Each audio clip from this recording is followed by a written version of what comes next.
Oke, bismillahirrahmanirrahim. Assalamualaikum warahmatullahi wabarakatuh. Saya lagi pengen bikin video momentum 17 Agustus. Hari ini bertepatan dengan hari ulang tahun kemerdekaan Republik Indonesia. Dan tadi saya nonton sekilas tentang upacara bendera, upacara HUT RI di Istana. Kemudian beberapa cuplikan yang saya pikir menggambarkan tentang kondisi negara hari ini. Dan saya jarang banget bahas politik, bahas tentang kondisi mengomentari pemerintahan, kinerja mereka dan lain-lain gitu, karena mungkin saya belajar stoiknya setengah-setengah, jadi saya ngerasa itu bukan bagian dari yang bisa saya kendalikan. Saya jadinya nggak terlalu mikirin, ya udah maksimalin peran di tempat kita masing-masing aja gitu. Dan setelah ngelihat pemandangan hari ini, saya pikir saya pengen bikin video lah yang tujuannya untuk dokumentasi pribadi aja sebenarnya, mendokumentasikan perspektif saya di 17 Agustus 2025 yang mana ini adalah 80 tahun kita berhasil merdeka, berhasil mendirikan sebuah negara di 80 tahun yang lalu, dan hari ini kita di sini.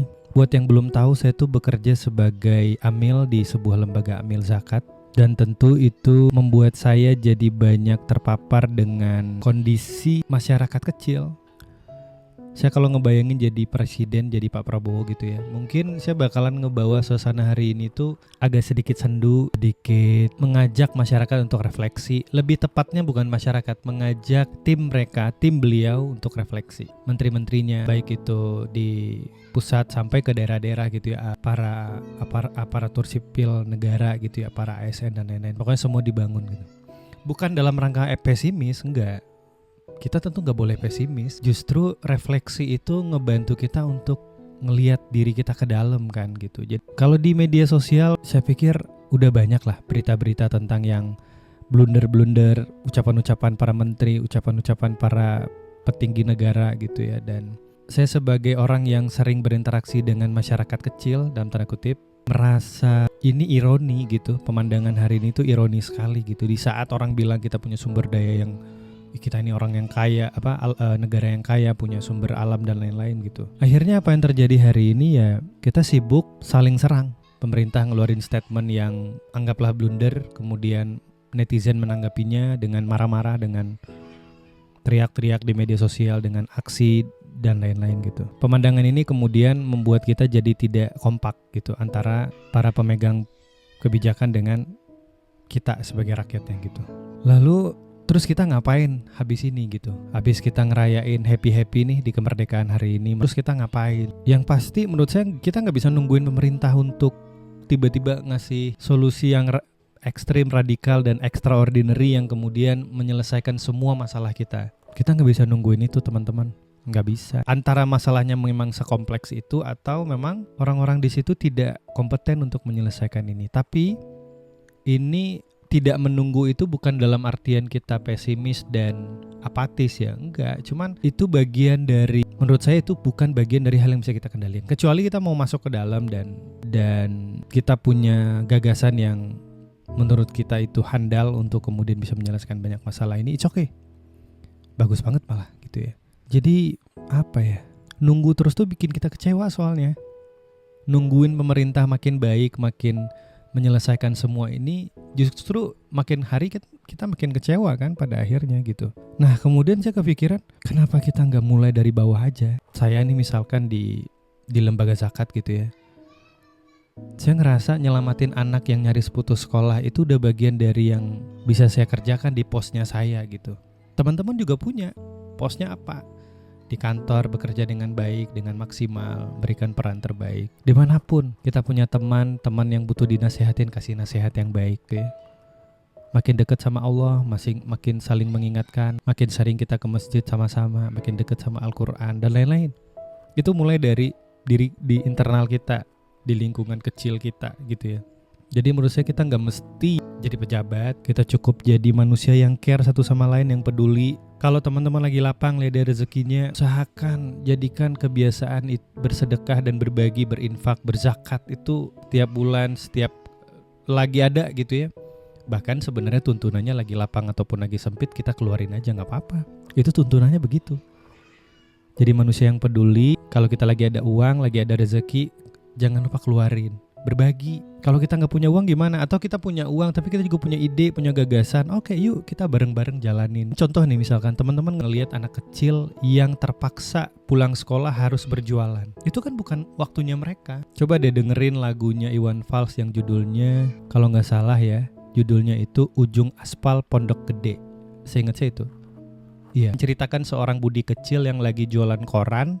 Kemudian di tengah sore menjelang malam itu hari hujan lebat dan dia nggak bisa pulang cepet. Akhirnya besoknya dia harus ngasih PR kepada gurunya, dan PR-nya itu belum selesai sebenarnya, tapi ya diceritakan tentang itulah. Saya dengerin itu relate banget dengan kondisi sekarang. Kita sering ngeliat anak kecil jualan di mana-mana, anak kecil mulung, itu kita biarin. Nah itu misalnya nih kita ngeliat tuh, boleh kabarin kita di Easy.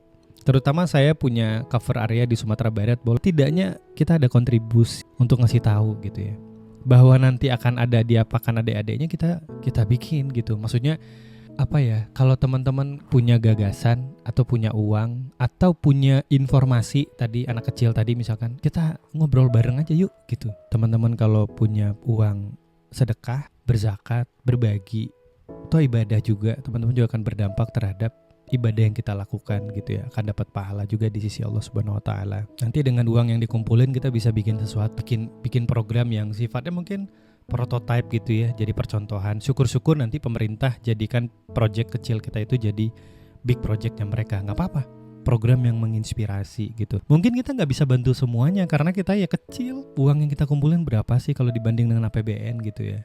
Ya nggak apa-apa, kita nggak mesti bantu semuanya. Yang kita lakukan sekarang adalah kita bantu sebisanya, semampunya gitu. Ya ibaratnya tuh kita ketimbang kita mengutuk kegelapan lama-lama gitu ya, mungkin di tengah-tengah kutukan kegelapan itu kita selipkan dengan kegiatan menghidupkan lilin kecil sebagai cahaya gitu. Ketimbang kita duduk manis aja kemudian ngekritik apa yang dilakukan oleh pemerintah. Dan itu nggak salah, saya nggak nyalahin itu ya. Mungkin bagi sebagian orang dia punya pos di situ, nggak apa-apa.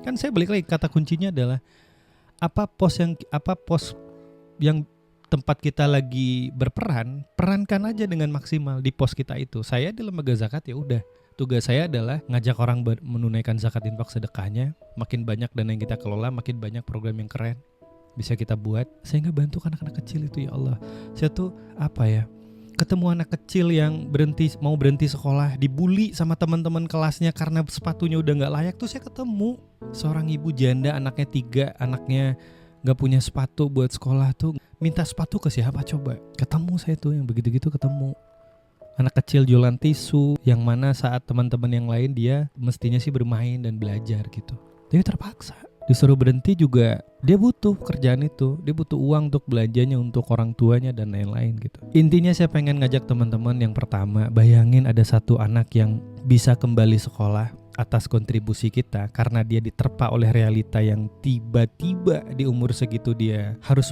belum sempat bermimpi udah dikubur mimpinya. Kita selamatin mereka sebisanya kita. 1 anak cukup, 2 anak lebih baik, 3 anak alhamdulillah, sebanyak-banyaknya semampunya kita. Dan kita bukan lagi menolong anak itu, tapi juga menyalakan harapan buat mereka, menjadi inspirasi buat mereka. Bahkan kelak bisa ditiru oleh pemerintah yang tiap hari kita kritik gitu. Sehingga saya percaya perubahan itu bisa lahir ketika kita turun ke lapangan, bukan cuma teriak di pinggir gitu ya. Intinya yuk kita jadi aktor, bukan jadi penonton yang tugasnya marah-marah aja. Kita ingin jadi aktor yang pengen ngubah cerita bangsa kita ini, insya Allah. Saya Rio Hafandi, terima kasih sudah nonton sampai di menit ini.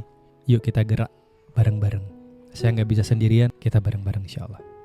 Dengan begitu nanti kita sama-sama minta sama Allah, sehingga kemudian pertolongan Allah datang dan negara ini makin baik. Baldatun thayyibatun warabun ghafur, insya Allah. Assalamualaikum warahmatullahi wabarakatuh.